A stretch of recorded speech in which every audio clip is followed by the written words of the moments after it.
Adho Mukha Svanasana, or downward facing dog, is a mild inversion that calms the nervous system and helps relieve stress. We'll start kneeling. You want to turn to face forward on the mat, and then from kneeling, we'll first place the hands. You want flat hands down to the ground, really pushing hard with the hands. And then one at a time, stretching the legs back, toes are curled under. And then you'll lift the hips up and back into down dog. You want to look back and make sure that your feet are hip width distance apart and parallel. And then you really want to feel this pushing up of the pelvis. So I see a lot in down dog, because hamstrings are tight, is that people tuck the tailbone down and you're kind of looking like this in down dog. Instead, you want to flare the glutes open and up to the ceiling so the sit bones really spread, and then the tailbone reaches high to the ceiling, and you'll actually get a deeper stretch into the hamstrings with that little pelvis action.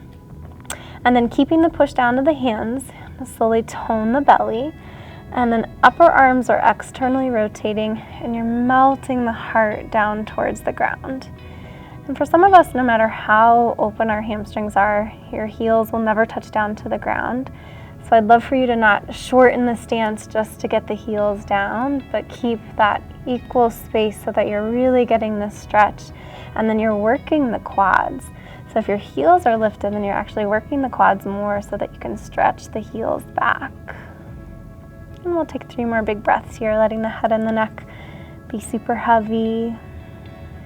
And then to release on an exhale breath, you'll lower the knees down to the ground. And come back into your kneeling position. If you want to go deeper, you can try Apana Mudra before or after the pose. This mudra helps to move pranic energy to the periphery of the body.